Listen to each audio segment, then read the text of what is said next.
दौसा जिला तो ऐसा जिला, यहाँ तो पिछली बार पांचों विधानसभा सीटों पर क्लीन स्वीप कांग्रेस पार्टी ने किया। हाँ बिल्कुल आई थी साहब, वरना अब की बार नहीं आएंगी। एक युवा नेता है, बहुत अच्छी ऊंची सोच है।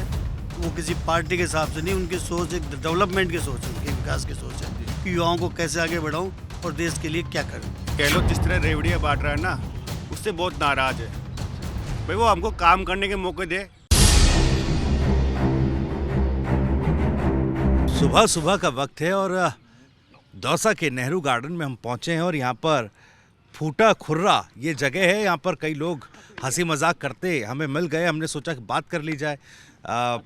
और बातों बातों में पता चला कि जहाँ इस फूटे खुर्रे पर हम बैठे हैं, यहाँ पर राहुल गांधी और सचिन पायलट जैसे तमाम नेता आकर बैठे हैं। गहलोत साहब भी यहाँ पर जो है बैठे नज़र आते हैं, तो उसी के बारे में थोड़ी सी चर्चा कर लेते हैं कि क्या किस्से हैं तमाम नेताओं के। आप बता रहे थे कि ये फूटा खुर्रा जो है, यहाँ पर तमाम नेता सचिन पायलट, गहलोत साहब, राहुल गांधी, सब लोग यहाँ पर आकर बैठते हैं। क्या फिर चर्चा होती है यहाँ पर? नहीं, ये तो दौसा एक शांतिप्रिय जगह है, देवनगरी है, जिसे देवदगनी कहा जाता है। और यहाँ पे सुबह सुबह सभी समुदाय के लोग आते हैं घूमने के लिए और अपने स्वास्थ्य के लिए आते हैं। लेकिन ये जगह ऐसी है कि दौसा का बिल्कुल सेंटर है। और जब यहाँ से राहुल गांधी जब पैदल निकले थे तो यहीं पे आके उन्होंने विश्राम किया था 1 घंटे 1.5 घंटे, और यहीं पे गहलोत साहब भी बैठे थे। खैर वो तो राजनीतिक चीज़ें थी। तो अच्छा, जब भारत जोड़ो यात्रा जब राहुल गांधी की चल रही थी तो उस वक्त एक यहीं पर बैठकर आराम। यहीं से हरियाणा का मंत्रिमंडल भी यहीं बैठ के बना था, हिमाचल का उस वक्त चुनाव चल रहा था और मंत्रिमंडल यहीं पे आके चुनाव हो गए थे। ये क्या किस्सा है, जरा बताइएगा। नहीं, जब राहुल गांधी की जो पदयात्रा निकली थी, जब उन्होंने एक रेस्ट विश्राम के हिसाब से ये जगह चुनी, और वो कोई प्रोग्राम भी नहीं था, अचानक ही यहीं पे आके बैठ गए थे। ये जगह अच्छी लगी, थोड़ी हरियाली लगी तो यहीं पे आके बैठ गए थे और नाश्ता वगैरह भी, अल्पाहार वगैरह लिया था। आप आइए जरा, आप आइए जरा, थोड़ा सा बातचीत कर लें। नहीं, कोई ऐसा सवाल नहीं, ऐसा कोई सवाल नहीं, आइए जरा। नहीं, आप इतना क्यों डर रहे हैं आप? नहीं जी, तो थोड़ी सी हिचक भी है लोगों में। आपसे थोड़ी सी मैं बातचीत कर लूंगा। आप क्या ये दातून कर रहे हैं, नीम की छाल लेके? नीम की है साहब। अच्छा, ठीक है। रोज सुबह सुबह घूमते हैं, जब कर लेते हैं। अच्छा, ठीक है। तो सुबह सुबह रोज यहाँ पर आते हैं? रोज आते हैं साहब 1 घंटे के लिए। अच्छा, क्या करते क्या हैं? व्यापार करते हैं। अच्छा, व्यापारी हैं। क्या किस तरह का माहौल है इस बार चुनाव में, और क्या लग रहा है किस तरह की हवा बनी हुई है? नहीं, अच्छी हवा है। किस तरफ की हवा है? बीजेपी की। बीजेपी की हवा है। 5 साल लोग दौसा तो ऐसा, दौसा जिला तो ऐसा जिला, यहाँ तो पिछली बार पांचों विधानसभा सीटों पर क्लीन स्वीप कांग्रेस पार्टी ने किया। हाँ बिल्कुल आई थी साहब, वरना अब की बार नहीं आएंगी। इस बार नहीं आएगी, वजह क्या है? वजह है यहाँ बड़ी समस्या है पानी की, राजनीतिक मतलब समाज का एक माहौल बेकार हो रहा है। यहाँ गुंडागर्दी होती है, एक मीणों जैसा माहौल इन्होंने खराब कर रखा है। गुंडा की दुकान पे सामान ले लिया, पैसा नहीं मिल रहा है, पैसा नहीं देते हैं। अच्छा, उधारी बहुत हो गई है क्या दुकान पर? दुकान है आपकी? उधार ले लेते हैं, दुकान है आपकी? दुकान है आपकी? हाँ। अच्छा, ये गुंडागर्दी ज्यादा हो रही है। चलिए, ये भी समस्या है बड़ी। पानी की समस्या है या सबसे विचित्र पानी नहीं, पानी की समस्या। आप बताइएगा जरा, क्या कुछ माहौल है इस बार? माहौल बढ़िया है, लेकिन अभी खुल के किसके पक्ष में क्या है ये नहीं कह सकते, क्योंकि अब के डायरेक्ट फाइट नहीं है। दोनों पार्टियों से बागी उम्मीदवार भी चुनाव लड़ रहे हैं। कांग्रेस से भी बागी उम्मीदवार ने फार्म भरा है और बड़े हुजूम के साथ भरा है, रेले के साथ, जिस हिसाब से भीड़ थी। तो दिवाली बाद ही सब क्लियर हो पाएगी। अभी जनमानस जो है जिसके दिमाग में वो है, लेकिन जो माहौल चुनावी होना चाहिए ना, वो अभी दिवाली बाद ही हो पाएगा, क्योंकि व्यापारिक वर्ग है या किसान वर्ग है, या बरसात होने से या उसमें लग गया, उसके बाद खुल के बोलेगा। अभी कोई स्थिति नहीं है। कोई आपने कहा कि तमाम जो नेता हैं वो यहाँ पर आते हैं, मुलाकात हुई किसी नेता से कभी? राहुल गांधी हों, गहलोत साहब हों, सचिन पायलट साहब हों? सचिन पायलट साहब तो घर के से मेंबर है, घर आंगन है उनका, वो तो आते जाते रहे। अच्छा, मुलाकात होती है उनसे? कैसे नेता है सचिन पायलट के बारे में बताइए। एक युवा नेता है, बहुत अच्छी ऊंची सोच है। वो किसी पार्टी के हिसाब से नहीं, उनकी सोच एक डेवलपमेंट की सोच है, उनके विकास की सोच है कि युवाओं को कैसे आगे बढ़ाऊं और देश के लिए क्या करूं। उनकी सोच एक अलग तरीके है, नेतागिरी के हिसाब से काम नहीं करते हुए। आप बताइएगा। सर, मैं तो ये बताना चाहूँगा कि जो भी पार्टियां हैं, चाहे कांग्रेस और बीजेपी हो या और कोई भी पार्टियां, सब जाति देख के उम्मीदवार खड़ा करती है। अखबार और ये भी जो भी समाचार के जो चैनल हैं वो सब जाति को ही टारगेट करके जीत हार का अवलोकन दिखाती रहती है। तो फिर ये चुनाव का क्या मतलब निकला? और डायरेक्ट है जो जब इसी से काम हो रहा है, मतदाता भी है जो जाति देख के वोट देता है, विकास की तो कोई बात ही नहीं होती। अभी जो 5 साल इस गवर्नमेंट ने, 5 साल दूसरी बीजेपी की गवर्नमेंट थी, इस बार कांग्रेस की थी, उससे पहले थी, कामों की कोई चर्चा नहीं होती, केवल ये है कि जाति देख के वोट देना है। ये इस तरह से ये माहौल बना रहता है। कौन सा नेता है बढ़िया नेता, कौन है आप? नहीं, नेता से बढ़िया की कोई बात नहीं है। जो काम जो करता है या कोई टारगेट बताए कि भैया मेरे को ये काम करना है, उस हिसाब से चुनना चाहिए कि भाई वो अपना एक एजेंडे तो बताए कि भाई मुझे ये करना है। अब पिछले 20, 30, 40, 50 सालों से जो देख रहे हैं कि पानी की जो समस्या है ना, वो इतनी है कि इस एरिया की जो पानी की है, अगर पानी ही हो जाए टोंक भी डार्क जोन में आता है। लेकिन इस सरदा का काम चालू हो गया है, इस सरदा का काम पाइपलाइन डलना चालू हो गई है। और हमारे विधायक जो मंत्री महोदय वो भी कह रहे हैं कि शायद अगले साल तक दौसा के लिए पानी की व्यवस्था हो जाएगी। 10 साल से आ रहा है, कभी कहाँ से आ रहा है, कभी कहाँ से आ रहा है, सब चक्करबाजी है। सबसे बड़ा गलत 3 दिन में पानी आता 10 से 12 दिन में पानी आने लग गया है यहाँ पे। यहाँ मतलब जल तो जीवन है आदमी का, जल बगैर क्या है। यहाँ आप देखो 12 दिन में 10 दिन में 1 घंटे के लिए पानी आता है एक जगह पे। अगर आदमी वहीं, जैसे कोई टाइम निश्चित नहीं है, कहीं अगर कोई घर छोड़ के चला गया और पानी अगर निकल गया तो फिर 20 दिन में उसको पानी मिलेगा। ये हालत होती है, कोई इतनी फंक्शन बुरी बुरी जाती है ना, और मालूम पड़ गया पानी आ गया तो बक्के आ जाती है, फंक्शन छोड़ के आ जाती है। फंक्शन छोड़ के पानी के लिए 10 दिन में 12 दिन में पानी आएगा तो क्या करेगा आदमी, तो भी 1 घंटे के लिए। प्लेट रख के आ जाएगी। कई शादी विवाहों में देखा है हमने कि छोड़ के आ जाती है बीच में। दौसा तो एक ऐसी जगह है जहाँ से प्रतिनिधित्व, यहाँ से जब विधायक चुनकर जाते हैं तो उनको सरकार में प्रतिनिधित्व में मिलता है। तो आपको लगता है कि उस स्तर पर ये पानी की समस्या या जो बाकी समस्या हैं दौसा ज़िले की उठाई गई हैं या उनका समाधान निकला है? समाधान नहीं निकला। पिछली सरकार में भारतीय जनता पार्टी जब सरकार थी 5 साल पहले, तो हमारे यहाँ से विधायक थे शंकर लाल जी शर्मा। उन्होंने ज़रूर ये प्रयास किया कि बिसलपुर का पानी यहाँ लाए, 25 लाख लीटर पानी। लेकिन इस 5 साल में जो वर्तमान विधायक है उसने 1 बूंद भी पानी यहाँ नहीं ला सके, उसने न बढ़ा सके उस पानी को। और उनके यहाँ उन्होंने आकर जो समस्या का समाधान किया, 3 से 4 दिन में पानी की सप्लाई होती थी। हमारे यहाँ ट्यूबवेल बनाए उन्होंने 26, उनसे पानी सप्लाई हुई। बिसलपुर से पानी लाए, एक सबसे बड़ी समस्या समाधान करने का उन्होंने ही प्रयास किया। दौसा में शांति व्यवस्था कायम की उन्होंने, दौसा में कानून व्यवस्था की। 5 सालों में आज आप राजस्थान की स्थिति देख लीजिए, कहीं भी महिला सुरक्षित नहीं है, कानून व्यवस्था सबसे ज़्यादा खराब रही है। और बीजेपी के राज में सबसे अच्छी कानून व्यवस्था रही 5 साल।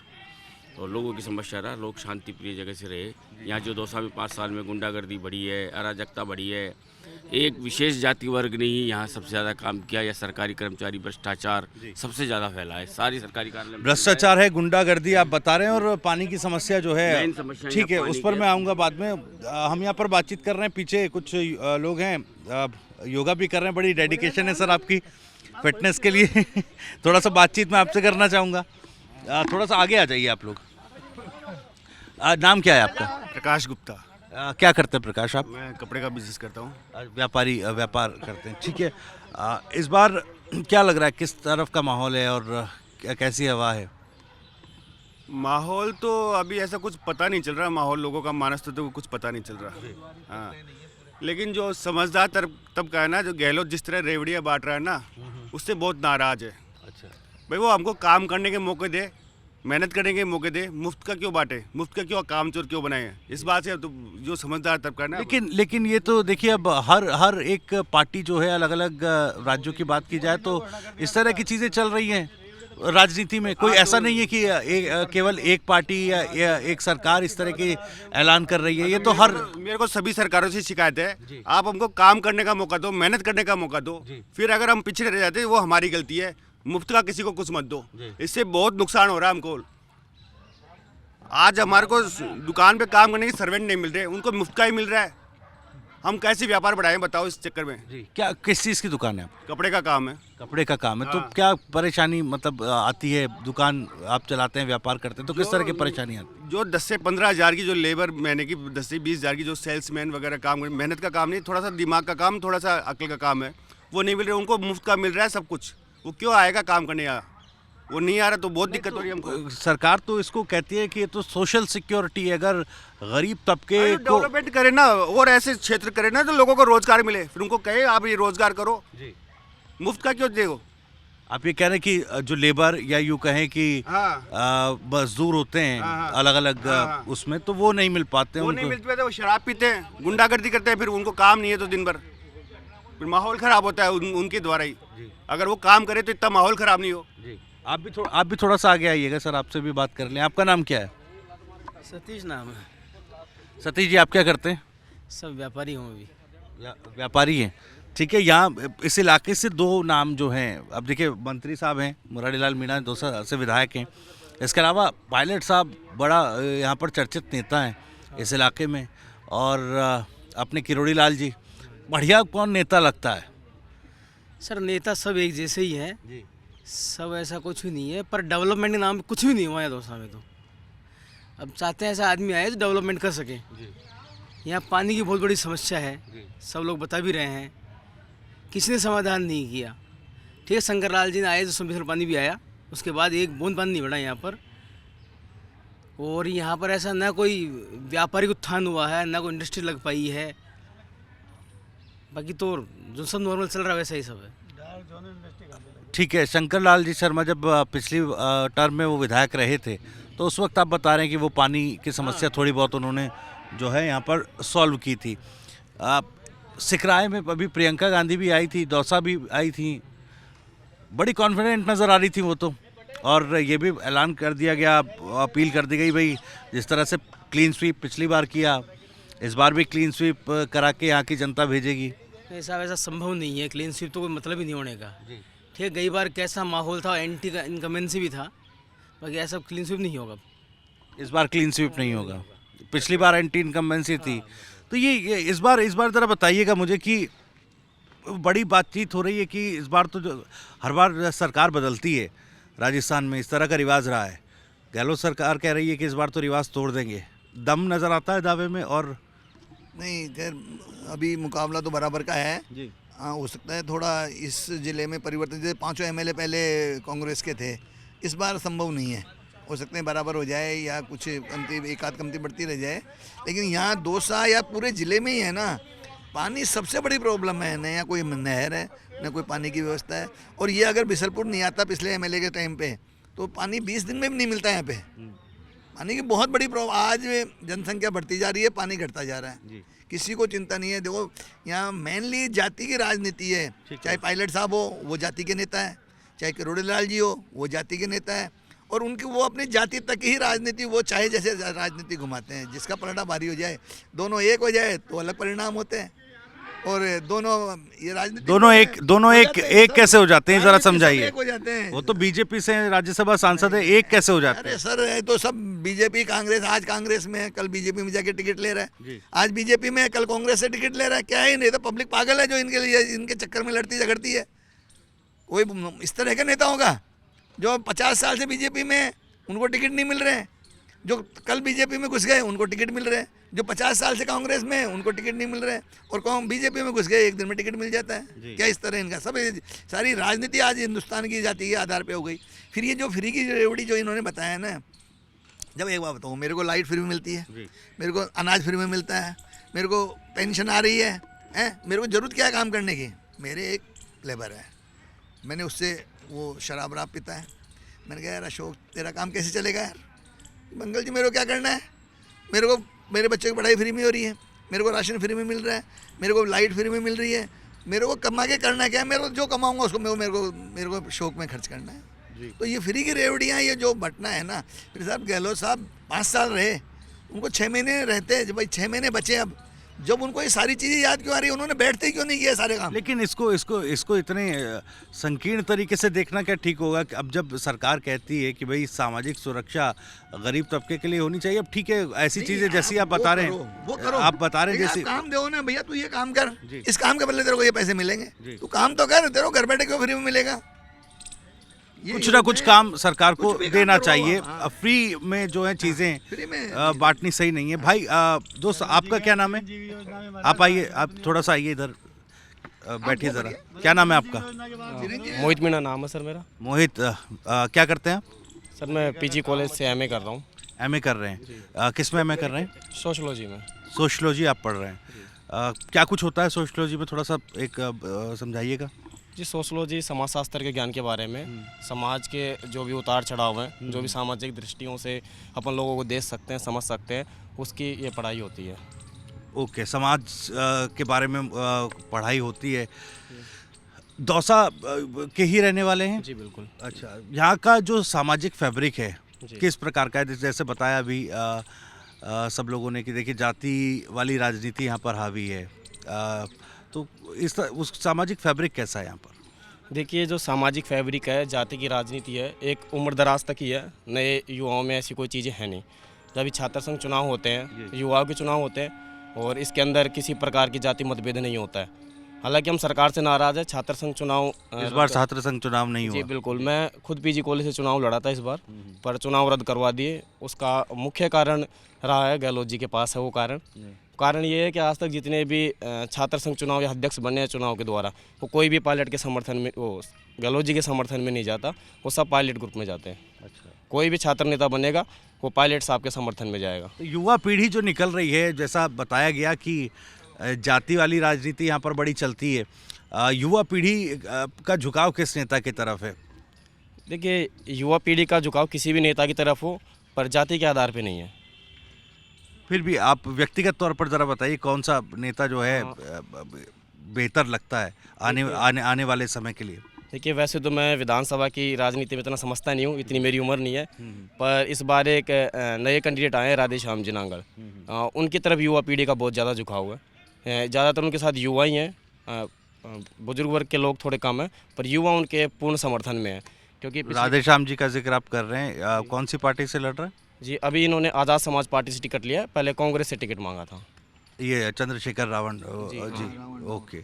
तो इस बार तो ये हनुमान बेनीवाल साहब और इनका गठबंधन हो गया, उसका असर होगा क्या इधर? बिल्कुल होगा सर। हनुमान बेनीवाल जी एक घने व्यक्तित्व के धने हैं, और छात्रों के लिए, युवाओं के लिए हमेशा वो छात्र, जैसे पायलट साहब पहले कांग्रेस में युवाओं के नेता, उनकी जो पहचान बनी है पहले तो उनके पिताजी के तौर पे, फिर युवाओं के तौर पे बनी है। और हनुमान बेनीवाल जी तो शुरू से ही छात्रों और युवाओं के साथ रहे हैं। जब छात्र संघ चुनाव रद्द हुए तो उसको बहाल कराने के लिए भी एक ही नेता मैदान में आया था, वो हनुमान बेनीवाल जी, दूसरे नरेश मीणा जी। तो जो युवाओं के अंदर है वो बिल्कुल हनुमान बेनीवाल जी का बहुत ज़्यादा फर्क पड़ेगा, बहुत ज़्यादा यूथ हनुमान बेनीवाल जी के पीछे खड़ा रहेगा। ठीक है, एक और चीज़ मुझे बताइएगा, ये सरकार जो पिछले 5 साल की रही है, क्योंकि आपने कहा देखिए विधानसभा चुनावों की राजनीति आप उतना नहीं समझते हैं, लेकिन मुझे लग रहा है कि इंटरेस्ट आपका काफ़ी राजनीति में है और देखते समझते आप बहुत कुछ हैं। ठीक है, तो 5 साल की ये सरकार रही, कैसी चली? सर 5 साल की सरकार रही, और आपने कहा कि इंटरेस्ट है, लेकिन समझता इसलिए नहीं हूँ क्योंकि मेरे को पुराने जो क्राइटेरिया वो याद नहीं है। पर वर्तमान में ये स्थिति है, जैसे जो विकास है उन्होंने कई जगह करवाया, पर वो जगह पे नहीं करवाया। जैसे ये गार्डन था जायसवाल जी ने बनवाया, इसमें कोई दोहराई नहीं है कि किसी भी पार्टी या वर्ग संगठन से रहे हो, पर उन्होंने काम करवाया, पूरी दौसा की जनता जानती है।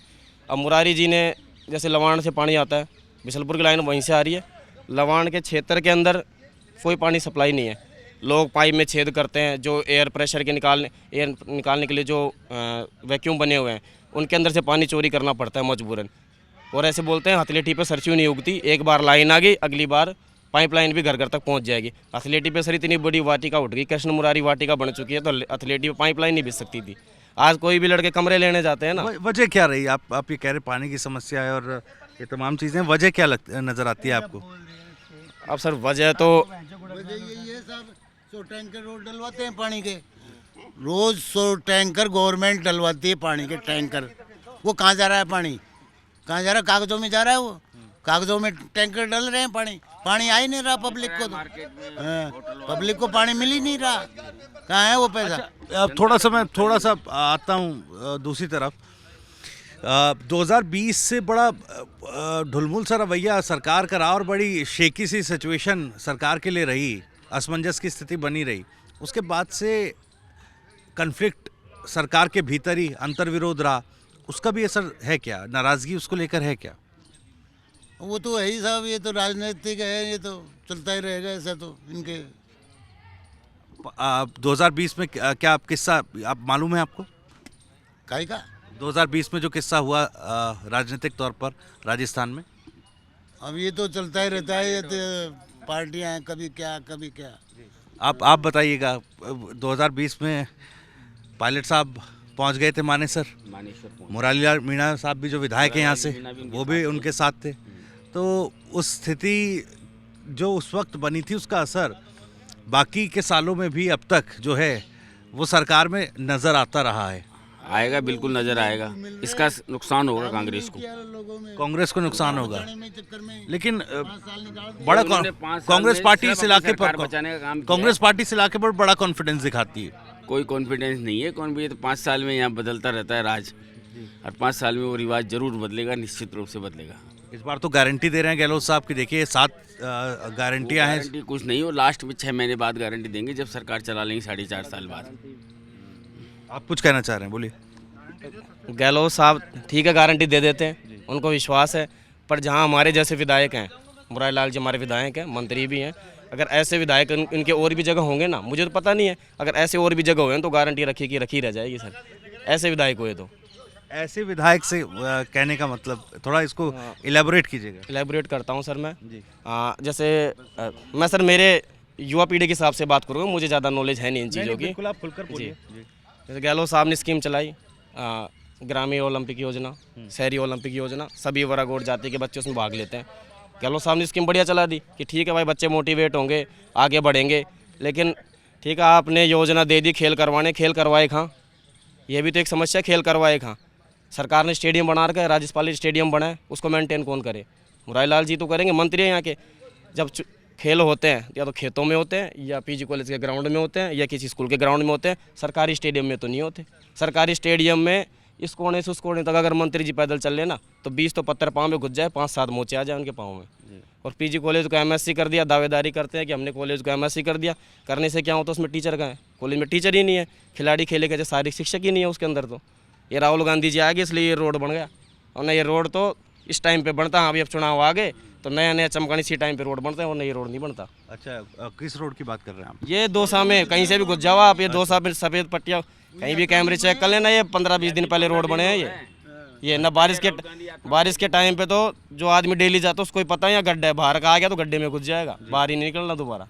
ठीक है, मुरारी लाल मीणा जी के बारे में आपने बताया, लेकिन सचिन पायलट का मैं जिक्र करूंगा। सचिन पायलट के लिए कहा जाता है, ऐसा वो कहा जाता है, युवाओं में बड़ी अच्छी पकड़ है, बड़ा क्रेज़ है युवाओं में, और सभी को साथ लेकर चलने वाली बातें कही जाती हैं, इस तरह की चर्चाएं होती हैं। उनका क्या रुख इस इलाके को लेकर लगता है, युवाओं के लिए खासकर?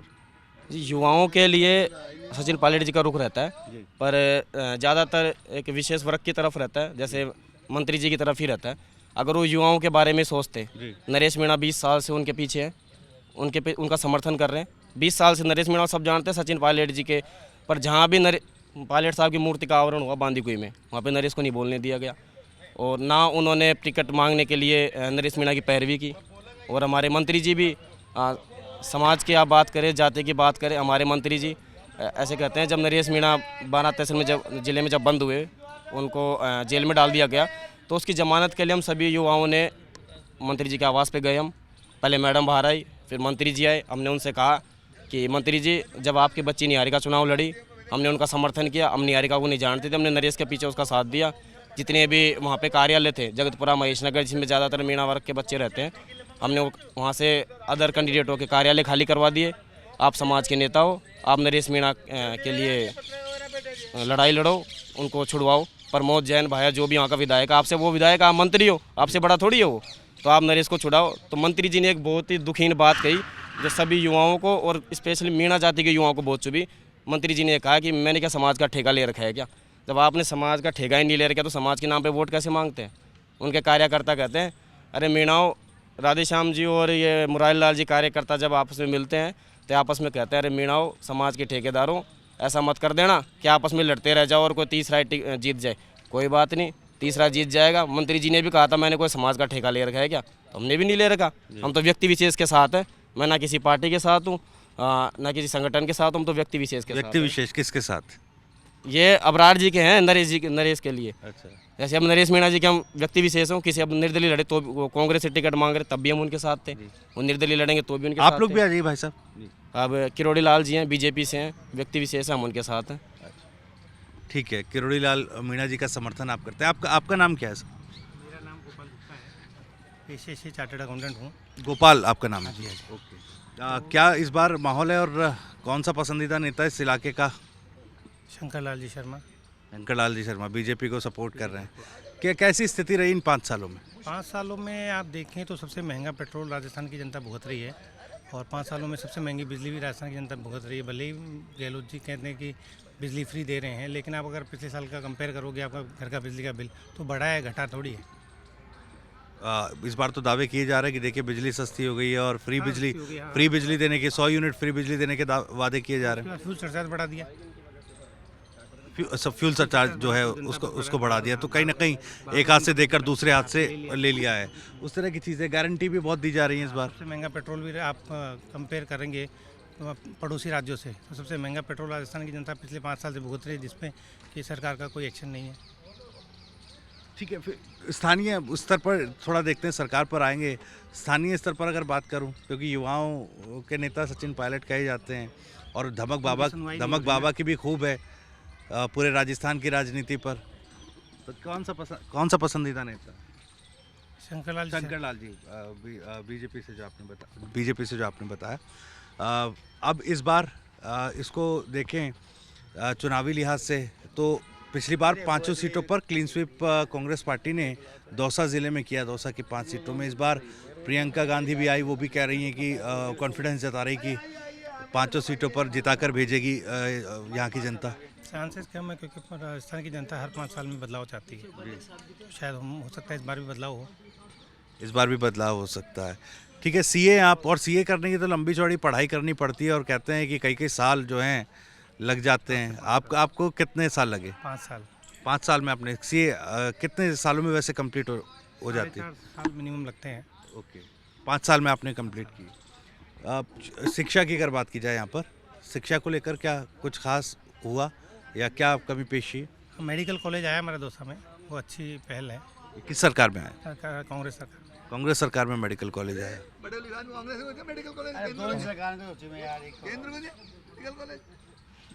नहीं, बोलने दीजिए उनको। ठीक, नहीं ठीक है। तो और क्या ज़रूरतें आपको लगती हैं शिक्षा से जुड़ी हुई? शिक्षा से जुड़ी हुई तो इंजीनियरिंग कॉलेज नहीं है, सरकारी इंजीनियरिंग कॉलेज का अभाव है, वो भी आना चाहिए। मेडिकल कॉलेज आया है, तो अगर मेडिकल कॉलेज आया, आप देखिए तो सरकार के उपलब्धि के तौर पर इसको गिना जाएगा, तो क्या इन चीज़ों का असर नहीं होगा? आप कह रहे हैं कि भाई देखिए आपकी व्यक्तिगत पसंद में तो आपने नाम बता दिया, लेकिन क्या इन चीज़ों का असर चुनावी राजनीति पर होगा? जरूर होगा। गारंटी दे रही है गहलोत सरकार? गारंटी दे रही है, लेकिन ज़मीनी स्तर पर तो दिख नहीं रही गारंटी। आपने खुद ही कहा ना कि मेडिकल कॉलेज तो है खोल दिया, पर ज़मीनी स्तर पर तो वो काम दिखा? हाँ, दिखा है जी। आप बताइएगा, आप कुछ कहना चाह रहे थे इस बारे में? आप भी आ जाइए। मेडिकल कॉलेज तो देखो केंद्र की योजना है और केंद्र के द्वारा ही बनाया गया है, तो इसमें राज्य सरकार का कोई वो नहीं है। और रही शिक्षा केंद्र की योजना मेडिकल कॉलेज दौसा में हो रहा है, रेलवे में काफी काम हो रहे हैं। मेडिकल कॉलेज तो राज्य सरकार ने बनाया होगा ना? नहीं, केंद्र की योजना है मेडिकल कॉलेज। केंद्र राजस्थान में सब जिलों में केंद्र की योजना है, सरकार की योजना के तहत बना है, लेकिन उपलब्ध जमीन राज्य सरकार ही कराएगी, इसीलिए वो राजस्थान सरकार का हिस्सा मान सकते हैं अपन इसको। लेकिन सबसे ज़्यादा पैसा मेडिकल कॉलेज की जो योजना है भारत सरकार की है। ठीक है। चिरंजीवी योजना हो, मुफ्त बीमा हो, तमाम चीज़ें, ओपीएस का एक बड़ा मसला राजस्थान में रहा। अच्छी है, लेकिन धरातल पर उसको अस्पतालों में लोग उसका इलाज नहीं करते। डॉक्टर ज़्यादातर अस्पताल वाले उनको मना कर देते हैं, कहते हैं जाइए एसएमएस में। उसका कारण क्या है? सरकार और प्राइवेट अस्पतालों के बीच में क्या टाई? राइट टू हेल्थ भी तो कह रही है ना सरकार कि देखिए अब कोई मना नहीं करेगा, राइट टू हेल्थ लेकर। 50 या 100 मरीज आपको गिना सकता हूँ जो अस्पताल में जाकर आए हैं, लेकिन उसको चिरंजीवी योजना का फायदा नहीं मिल पाया। आज तो पेपर में ही न्यूज है, दवाइयों का पेमेंट नहीं हो रहा है, कई दवाइयाँ ही नहीं मिल रही हॉस्पिटलों में। आज के पेपर में भास्कर में आज एक्सेप्ट ही नहीं करते हैं वो। 350 करोड़ रुपए दवाई वालों के बाकी है। घूमता रहता है। आज पेपर में न्यूज है दैनिक भास्कर में 350 करोड़ रुपए लगभग दवाई वालों के बाकी है। हॉस्पिटल में दवाइयाँ ही नहीं मिल रही है। योजना अच्छी है, चिरंजीवी योजना में कोई कमी नहीं है। एक गरीब के लिए या जो आदमी इलाज कराने में कैपेबल नहीं है उनको इलाज मिल रहा है, ये सही है। लेकिन हॉस्पिटलों में डॉक्टरों का अभाव है, दवाइयों का अभाव है, तो फिर वही मजबूरन आदमी को प्राइवेट में भागना पड़ता है। सरकार की मॉनिटरिंग नहीं है ना उसमें। अगर सरकार अच्छे ढंग से मॉनिटरिंग करे, उन अस्पतालों योजनाएं को- अच्छी बना दी हैं, लेकिन monitoring मॉनिटरिंग नहीं है। और फॉलोअप जो है वो ज़्यादातर ठीक पे तरीके नहीं से नहीं हो पा जैसे मान रहा। लो इसकी उन्होंने वजह क्या मानते हैं फूड आप? पैकेट जी। बांटा। वजह क्या फूड मानते पैकेट हैं? अच्छी क्वालिटी का नहीं था, सड़कों पर फेंकने में गया। जैसे मिर्ची आई तो उसके अंदर रंग ही रंग, हल्दी आई तो मिट्टी। तो इस तरह के पैकेट बांटने से क्या फ़ायदा जब सरकार की मॉनिटरिंग ही नहीं है। ऐसे लोगों को देखो, उसके स्वास्थ्य के साथ और खिलवाड़ कर रही है सरकार। नहीं, आपने कहा योजनाएं तो अच्छी हैं, तमाम चीजें हैं, योजना चिरंजीवी ठीक है, योजना लेकिन हो, धरातल पे नहीं ओपीएस, उतर रही ना। राइट टू हेल्थ, तमाम चीजें, तल पे नहीं उतरती वो वजह क्या? वजह में जानने की सरकार कोशिश। की कमी है, मुख्यमंत्री की कमी है, या सरकार की जो भी प्रतिनिधि है, प्रशासनिक अधिकारी उनके साथ है, उनकी मॉनिटरिंग नहीं है इसमें। आप कुछ कहना चाह रहे थे, बोलिए। सर योजनाएं अच्छी हैं, सीधे तौर पे कहना चाहूँगा। राजा की योजनाएं अच्छी हैं, पर सेनापति इनके कमज़ोर हैं। और अभी जो आप चिरंजीवी योजना में 25 लाख का इलाज फ्री किया, पहले ये होता था आप सरकारी अस्पताल में जाओगे, आपका निःशुल्क पर्ची कटेगी, निःशुल्क दवाइयाँ मिलेगी। अगर आपके हाथ में फ्रैक्चर होता है तो आपको निःशुल्क प्लास्टर मिलेगा, सब चीज़ें निःशुल्क होंगी। लेकिन अब सरकारी अस्पताल में अगर आप जाते हो ना, तो जैसे आप प्लास्टर करवाया तो आपके 2000 रुपये उससे कट जाएंगे। फिर फ़ायदा क्या निकला? आप पहले तो गवर्नमेंट हॉस्पिटल तो फ्री था ही, अगर आप प्राइवेट करवाते हो तो आपको 25 लाख उसमें से फ्री रहेंगे, 5 लाख उसमें तो फ्री मिलते थे। लेकिन अब तो सरकारी में भी इलाज कराते हो तो भी पैसे कट जाते हैं। तो वो तो पहले की तरह फ्री रहना चाहिए था, तब तो कुछ मान्यता इसकी ज़्यादा रहती।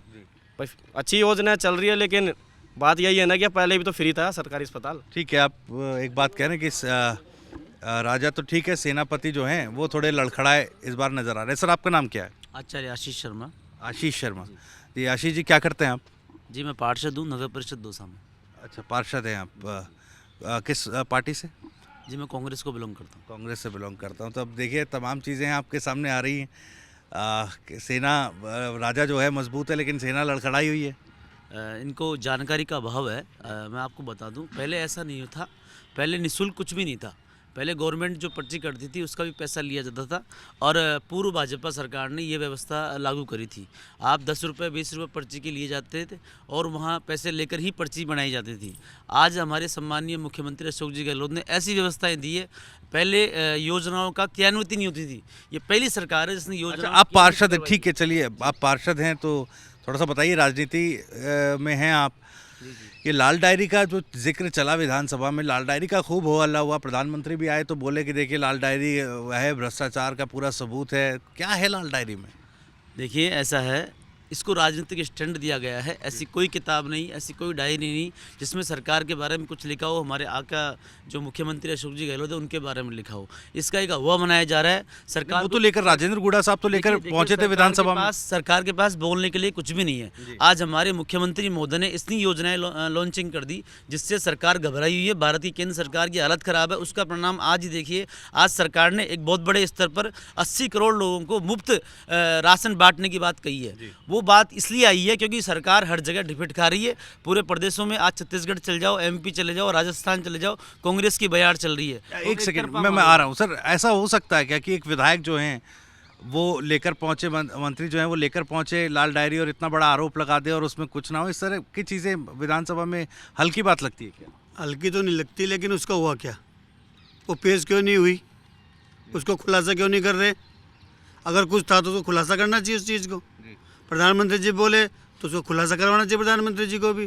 गुड़ा जी से लेनी चाहिए डायरी। उस पर शांत क्यों सब? ये काम तो गहलोत सरकार को भी नहीं करना चाहिए था। एक परसेप्शन तो सरकार के अगेंस्ट भी बनता है क्या ना। नाम से कि इसका क्या है? कुछ नहीं है। अगर कुछ था, मैं कोई चोरी कर रहा हूँ और मैं सबूत मेरे पास है, तो आप उसको देखो ना क्या है। उस पर चुप क्यों बैठे हैं सब? ये राजनीतिक माजरा स्टैंड है, कुछ नहीं है, चुनावी माहौल है। इस तरह की मैं कल पीली डायरी ले जाऊँगा, वही डायरी ले जाऊँगा। और गुड़ा जी को तो आपको पता है किस तरह उछल कूद करते हैं पार्टी में। वो उनको मंत्री पद चाहिए, कोई पार्टी दे दो, चुनाव लड़के जीतना उनको। ठीक है। और चीज़ों पर आता हूँ मैं। 2020 के बाद से मामला थोड़ा शेकी सा रहा सरकार का, और वो कन्फ्लिक्ट पूरा इन सालों में अब तक नज़र आया है। तो वो थोड़ा सा क्या कसक लोगों के बीच है कि कॉन्फिडेंस दिखाया था 2018 में, लेकिन सरकार उस तरह से नहीं चल पाई। देखिए, सरकार की जो योजनाएं लागू करी उससे आज पूरा देश घबराया हुआ है। मोदी सरकार घबराई हुई है। स्थिति ये हो रही है साहब कि जो ही कोई व्यक्ति को टिकट नहीं मिलता पार्टियों से, वो तुरंत भाजपा उसको टिकट देके चुनाव लड़वा रही है। उनके पास प्रत्याशी नहीं है, चुनाव मैदान में उतारने के लिए कैंडिडेट नहीं है। स्थिति आपके सामने है। आज पूरे देश में हमारे मुख्यमंत्री जी की योजनाओं का प्रचार प्रसार हो रहा है, तो लोग प्रसन्न हो रहे हैं कि नहीं, मैं राजस्थान ने कैसा- 2020 का जिक्र कर रहा हूँ, उसके बारे में थोड़ा सा क्या वो एक इम्पैक्ट, क्योंकि यहाँ से तो कॉन्फिडेंस अच्छा खासा, मैं बार बार ये कह रहा हूँ, 5 सीटें जिताकर कांग्रेस पार्टी को भेजा गया है।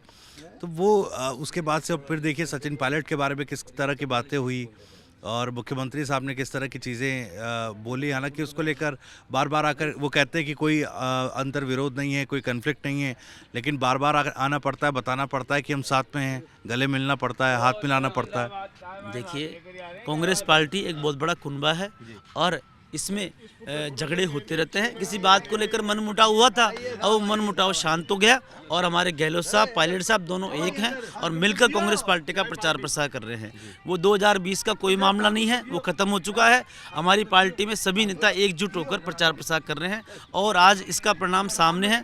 राजस्थान में कांग्रेस सरकार दोबारा रिपीट हो रही है। चलिए ठीक है, आप सर, आपका नाम क्या है? मैं कोई कमेंट्स नहीं करूंगा भैया, राजनीति के अलावा बात करो। क्या क्या करते हैं आप? नाम बताइए पहले। राजकुमार जायसवाल, पूर्व सभापति नगर परिषद। ओके, राजकुमार जी, क्या करते हैं वैसे आप? जन सेवा, पब्लिक सेवा करते हैं, जनता की सेवा करते हैं। सुबह रोज आते हैं इस पार्क में। हाँ, यहाँ पे कहते हैं ये जो है, मैं नाम थोड़ा सा भूल गया, क्या क्या कहा जाता है इसको?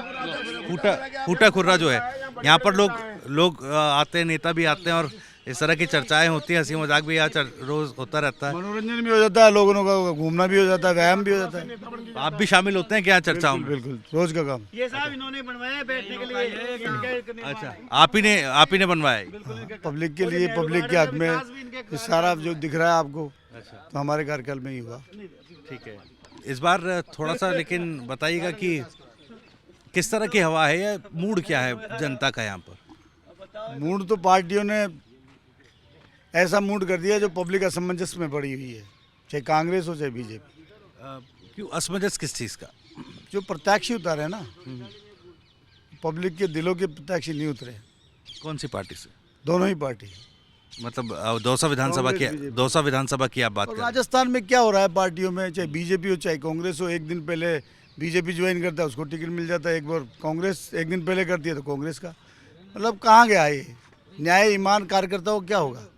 तो इसलिए जनता ने भी ये मूड अभी तक क्लियर कंसेप्ट नहीं किया कि क्या करना है। अभी तक असमंजस की स्थिति, और 6 तारीख तक तो अभी नामांकन है, 10 तारीख तक वापसी का है। तो जब तक 10 तारीख तक क्या होता है क्या नहीं होता है, तब तक किसी भी प्रकार की बात करना उचित नहीं। आप भी टिकट की मांग कर रहे थे क्या? हाँ, टिकट की दौड़ में था मैं। कौन सी विधानसभा? भारतीय जनता पार्टी विधानसभा दौसा से। तो इस बार तो टिकट रिपीट ही कर दिया है। हाँ, तो बता दिया ना मैंने आपको। तो थोड़ा सा इसका मलाल कसक है मन में? मैं तो मूल भारतीय जनता पार्टी का कार्यकर्ता रहा हूँ और रहूँगा, पार्टी का काम भी करूँगा, लेकिन जो आम जन की जो भावनाएं हैं वो आपको मैं बयां कर रहा हूँ। आम जन की जो भावनाएं वो आप बयां कर रहे हैं। और लेकिन 2013 में शंकर जी जीत कर आए थे, हालांकि पिछली बार मुझे बताया गया कि एंटी इनकम्बेंसी की वजह से ज़रूर उनकी हार हो गई, लेकिन बीजेपी का मजबूत पकड़ इस क्षेत्र पर रही है। ये मैं इस पर कोई कमेंट्स नहीं करना चाहता। चलिए ठीक है, तो बीजेपी को लेकर, बीजेपी में प्रत्याशी दौसा विधानसभा से शंकर शर्मा जी जो पूर्व विधायक भी हैं, उनको लेकर भी थोड़ी नाराज़गी बता रहे हैं यहाँ के लोग। लेकिन जो पानी की समस्या है दौसा की, ये सबके जहन में है। पानी की समस्या को लेकर लोग बात भी कर रहे हैं हमसे। अलवर में भी हमने बात की थी, दौसा में भी हमने देखा, क्योंकि डार्क जोन के इलाके हैं पूर्वी राजस्थान में। पानी की जो समस्या है वो लोगों को काफ़ी ज़्यादा प्रभावित करती है, रोज़मर्रा की जो कामकाज हैं उनको भी प्रभावित करता है। और भी आगे चलेंगे, जानेंगे दौसा की जनता से क्या चल रहा है और कौन जीत रहा है। अपने कैमरामैन साथी राहुल देव भारती के साथ TV9 राजस्थान के लिए मैं भविष्य त्यागी।